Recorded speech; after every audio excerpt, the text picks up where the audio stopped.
आगे बात कहेंगे। हाँ जी साथियों, कल 3 मार्च ਐਤਵਾਰ ਨੂੰ ਸਾਡਾ ਜਿਹੜਾ ਸਾਥੀ ਸ਼ਹੀਦ ਸੁਖ ਕਰਨ ਦਾ ਉਹਦੀ ਅੰਤਮ ਅਰਦਾਸ ਪਿੰਡ ਵੱਲੋਂ ਜ਼ਿਲ੍ਹਾ ਫਰੋਜ਼ ਵਿੱਚ ਰੱਖੀ ਗਈ ਆ।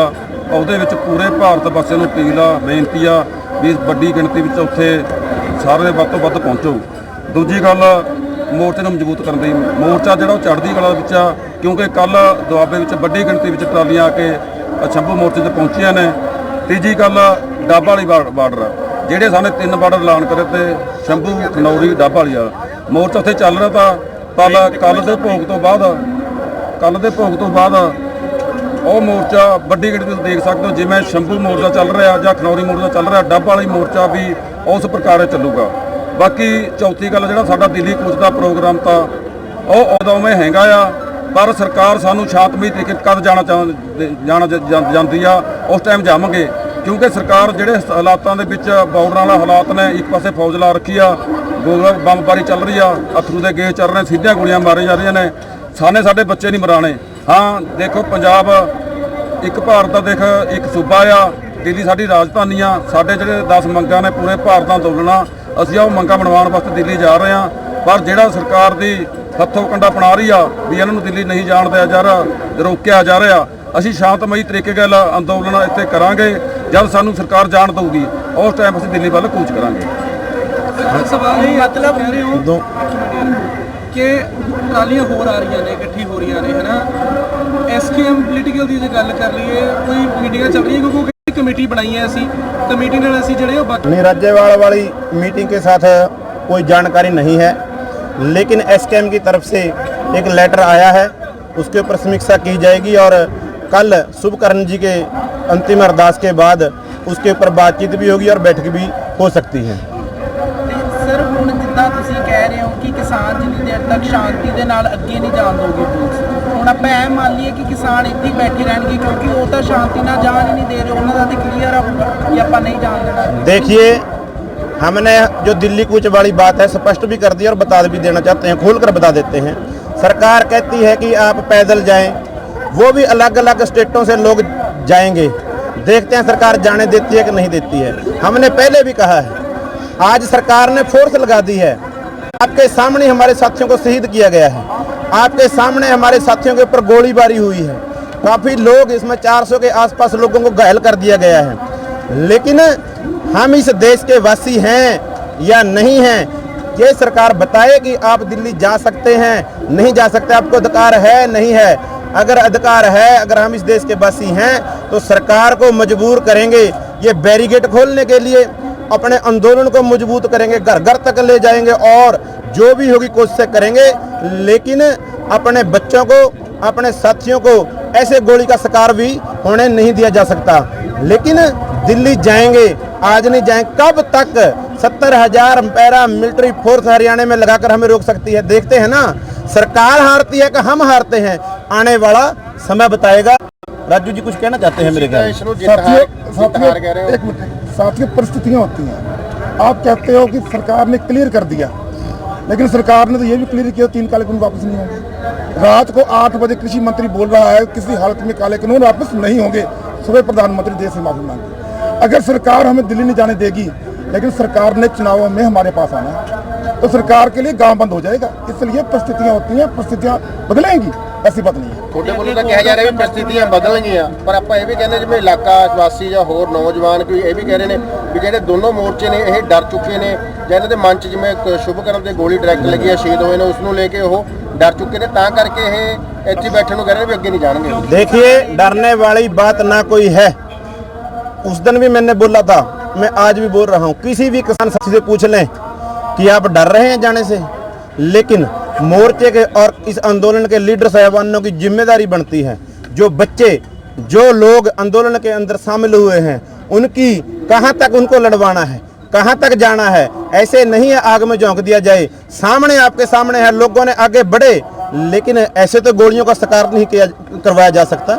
हाँ, हम अपने आंदोलन को मजबूत कर रहे हैं और जब तक मजबूत करेंगे, जब तक सरकार हमें दिल्ली जाने के लिए मजबूर ना हो, रास्ते ना खोले, ये आपके सामने होगा। पहले भी बहुत बार हमने आंदोलन किए हैं, सरकार को हमेशा झुकना पड़ा है, पब्लिक और आंदोलन हमेशा जीतते हैं। ਆਉਣ ਵਾਲੇ ਟਾਈਮ 'ਚ ਜਿਵੇਂ ਚੋਣ ਜਾਬਤਾ ਵੀ ਲੱਗ ਰਿਹਾ ਉਹਨੂੰ ਕਿਵੇਂ ਦੇਖ ਰਹੇ ਹੋ ਫਿਰ ਤੁਸੀਂ? देखिए चौन जाब्ता वो अलग मैटर है, हमारी जो डिमांड है आज तक हमने जितनी भी लड़ाइयाँ लड़ी हमारे गल में जो डाल दिया गया उसको निकालने के लिए लड़ी हैं, लेकिन ये लड़ाई प्राप्ति के लिए है। जो सरकार द्वारा किए हुए वादे हैं, जो इस देश के अंदर MSP बनाया गया है उसके ऊपर सही दाम किसान को मिले, मजदूर को सही रोजगार मिले, ये लड़ाई प्राप्ति की है। ये कोई भी सरकार बने ना बने, अगर कोई और भी बनती है ये भी बनते हैं, कहने की जिम्मेदारी नहीं है। हम अपने आंदोलन को जब तक MSP गारंटी का कानून नहीं बनाया जाता, जब तक हमारी सभी डिमांडें पूरी नहीं होती, हम अपने आंदोलन को मजबूती के साथ ऐसे ही लगातार लड़ेंगे। यानी चोण जाब्ता जे लग जाते तां भी इत्थे बैठोगे? चौन जाब्ते से हमें क्या फर्क है भाई? चौन जाब्ते से क्या फर्क है? हम यहाँ पर बैठेंगे लगातार, कोई सरकार आए उनको अपने मैनिफेस्टो में, इनके मैनिफेस्टो में भी है, अब दूसरे वाले ने भी डाल दिया, देखते हैं ना। वादे करने जानते हैं, कुछ तो इम्प्लीमेंट भी करवाने के लिए हम सड़कों के ऊपर क्यों बैठे हैं? ये वादे उन लोगों ने किए हुए हैं मैनिफेस्टो के, इन लोगों ने लिखित के अंदर हमारे साथ वादे किए हुए हैं। एक सवाल हो रहेगा ਜਿਹੜੇ ਜੇ ਤੁਸੀਂ ਬੈਠਦੇ ਹੋ ਇੱਥੇ ਆਪਾਂ ਪਹਿਲਾਂ ਵੀ ਗੱਲ ਕੀਤੀ ਹੋਈ ਇਸ ਬਾਰੇ, ਬੰਗਾਲ 'ਚ ਚੋਣਾਂ ਸੀਗੀਆਂ ਉਸ ਟਾਈਮ, कई सारे किसान सत्कार के योग सभी प्रेस वाले साथी जिन्होंने हर रोज 2 बार PC में पहुंचकर इस आंदोलन को पूरी दुनिया तक पहुंचाया। हम संयुक्त किसान मोर्चा नॉन पॉलिटिकल और किसान मजदूर मोर्चा की तरफ से सभी साथियों का धन्यवाद भी करते हैं और बताना भी चाहते हैं कि हमारा जो आंदोलन है दोनों बॉर्डरों के ऊपर पूरी मजबूती के साथ डटा हुआ है और बढ़ रहा है दिन प्रतिदिन, और लोगों का समर्थन भारी संख्या के अंदर मिल रहा है। हम सरकार को यही कहना चाहते हैं कि जल्दी से जल्दी हमारी सभी डिमांडें हैं जो वो मानी जाए, ताकि फिर हम सभी लोगों को यहाँ पर किसी तरह की समस्या ना हो और सरकार को भी कोई समस्या ना हो। लेकिन सरकार किसी तरह से भी बातचीत करने को तैयार नहीं है, हठ नीति के ऊपर बैठी है, लेकिन सरकार को आने वाले समय फिर इसका भुगतान करना होगा, इसका नुकसान उठाना पड़ सकता है। और मैं अपील करूंगा आपके माध्यम से हमारे साथी शुभकर्ण जी जिनकी सरकार ने हत्या कर दी है, जो हमारे शहीद हैं इस आंदोलन के, उनकी कल अंतिम अरदास है गांव बल्लों बठिंडा के अंदर कल 12 बजे। आपके माध्यम से मैं पूरे देश के किसानों को और सभी संगठनों को अपील करनी चाहूँगा, ज़्यादा से ज़्यादा संख्या के अंदर पहुंचकर शुभकर्ण की अंतिम अरदास के अंदर शामिल हों और अरदास करें परमात्मा उन्हें अपने चरणों में नवास, और इस आंदोलन को मजबूत करने के लिए जो हमारे साथी जिन मांगों के ऊपर शहीद हुए हैं उनको पूरी करने के लिए हम पुरजोर तरीके से अपने आंदोलन को मजबूत करें। और कल मैं बताना भी चाहूँगा, बड़ी संख्या के अंदर दुआबा यूनियन वाले साथी मंजीत राय जी का एक बड़ा जत्था ट्रैलियों का यहाँ पर पहुँचा है मजबूती के लिए आंदोलन की, उनका भी धन्यवाद करना चाहते हैं। और नौजवानों का एक बहुत बड़ा जत्था आज मोहाली की तरफ से यहाँ पर पहुँचेगा और फिर आने वाले दिनों के अंदर खनौरी बॉर्डर पर भी पहुँचेगा। और जो सरकार कहती है कि हाँ आप बिना साधनों के आओ, दिल्ली में हम नहीं रोकते, ट्रैक्टर लेकर नहीं आना है, हम बता भी देना चाहते हैं पिछले दिनों जब 13 तारीख को आंदोलन स्टार्ट हुआ, कुछ हमारे साथी रेलवे के माध्यम से पैदल बसों के अंदर या किसी ने टिकट भी बुक कराए, उन सबको सरकार ने रोका है। लेकिन फिर देखना चाहते हैं सरकार कितना का अपनी बात पर है। पूरे देश की तरफ से पैदल व्हीकलों के ऊपर रेलवे के अंदर और बसों के माध्यम से दिल्ली की तरफ किसान पहुंचेंगे, कूच करेंगे। देखते हैं सरकार अपनी मनसा क्या बताती है कि हाँ वो ट्रैक्टरों के बिना भी आने देती है कि नहीं देती है, ये भी सब साफ हो जाएगा। और रही बात दिल्ली वाली, जो सभी साथी या किसी के मन में कोई बात है, हमें ऐसा महसूस होता है जो हम आंदोलनकारी लोग हैं, पूरे देश का आंदोलन लड़ रहे हैं, और जहां हमारी खेती है, एग्रीकल्चर जो जोन है, पूरे देश के अंदर जो रोजगार है 47-48% रोजगार हमारी खेती से जाता है। चाहे वो मिलें हों, शुगर मिलें हों, चाहे सेलर हों, चाहे आटा मिल हों, चाहे फैक्ट्रियाँ हों, चाहे बिस्किट का हो, या कोई भी सरकारी जॉब हमारे माध्यम से है, वो 46-47% का हिस्सा है रोजगार के अंदर। लेकिन अगर इतना बड़ा रोजगार देने के बावजूद, इतना काम देने के बावजूद, गांवों के अंदर बड़ा रोजगार देने के बावजूद खेती करने वाले लोगों को आंदोलन भी करने नहीं दिया जाता। इसलिए हमारा मानना है जब सरकार हमें इस देश का नागरिक मान लेगी और ये बैरिकेशन दूर कर देगी, दिल्ली जाना हमारा सुनिश्चित है। उस दिन हम दिल्ली जरूर जाएंगे, अपनी बात से पीछे नहीं हटेंगे। सरकार कब हमें अपने देश के निर्माणकारी मानती है, क्योंकि देश के निर्माण के अंदर सबसे ज़्यादा अगर योगदान है किसान और मजदूर का है। सो मेरे साथ हैं राजू जी, रणजीत सिंह जी राजू, GKS राजस्थान से गुरध्यान सिंह जी पटेड़ी। मैं निवेदन भी करूंगा जो आने वाले कुछ प्रोग्राम 1-2 है जो कल भी बताया था डब वाली बॉर्डर के ऊपर, उसके बारे में राजू जी आपसे संबोधन करेंगे। धन्यवाद साथियों, एक तो खनौरी शंभू के साथ साथ आप डब वाली का नाम भी याद कर लो, क्योंकि डब वाली बॉर्डर पे मोर्चा लग चुका है। लगभग 80-90-100 ट्रालियाँ लग गई हैं, स्टेज लग गया है।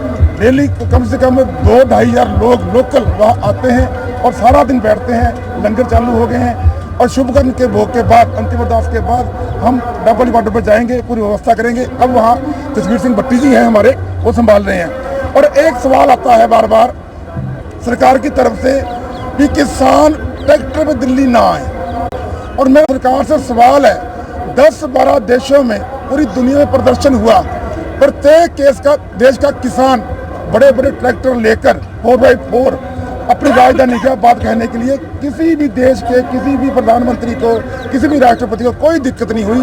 फिर जो हमारा भारत देश मदर ऑफ डेमोक्रेसी है, दुनिया का सबसे बड़ा लोकतंत्र है, उनको हमारे ट्रैक्टर जो किसान का पुत्र है, वो ट्रैक्टर जिसका देवीलाल ने टैक्स माफ किया था, वो ट्रैक्टर जिससे हम फसल पैदा करते हैं, जो देश का पेट भरता है, उस ट्रैक्टर से इतनी एलर्जी क्यों है? इसके साथ ही साथ साथियों एक नैरेटिव चलाया जा रहा है जमीनें कहीं नहीं जाएंगी। पहले तो हमारी ज़मीनें इन्होंने बहुत ज़्यादा लोन देकर गिरवी कर रखी है। आज आप पंजाब में जाओगे, राजस्थान में, पूरे देश में जाओगे, आपको लगभग पूरी ज़मीन बैंक में रहने मिलेगी। और उसके बाद इन्होंने ज़मीनें हड़पने के नए तरीके अपना लिए हैं। नया तरीका क्या अपनाया है इन्होंने कि जयपुर बैठकर ऑनलाइन नीलामी करते हैं DRTA कोर्ट के थ्रू। किसान घर बैठा होता है, किसान को पता भी नहीं चलता, उसकी ज़मीन नीलाम हो जाती है, तहसीलदार उसका इंतकाल कर देता है। और बहुत बड़ा नेक्सस है, यानी कि मान के चलो आप 1 करोड़ रुपए की वैल्यू की ज़मीन 10 लाख में हो जाती है, बैंक का 20 लाख देना होता है, सेटलमेंट करते हैं भू माफिया बैंक के साथ, 10 लाख में करोड़ की ज़मीन ली जाती है। जबकि होना यह चाहिए कि किसान को बुलाकर सेटलमेंट में बिठाना चाहिए, किसान को मौका देना चाहिए। अगर किसान मजबूर है, नहीं कर सकता, उसके बाद अगला कदम उठाना चाहिए, पर नहीं कि बिना किसान की सहमति लिए, बिना किसान से पूछे उसकी निलंबी कर रहे हैं। हमारा विरोध WTO का है। WTO का विरोध क्यों करते हैं हम? क्योंकि WTO के तहत जो उनकी शर्तें हैं केवल 10% ही खरीदी करने की, वो भारत में वायबल नहीं है। भारत एक कृषि प्रधान देश है।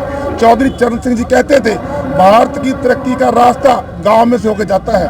और अगर हमारा देश अमेरिका इंग्लैंड की नकल करेगा, अमेरिका में 2% किसान है, इंग्लैंड में 1.5% किसान है, और भारत में 80 करोड़ किसान है।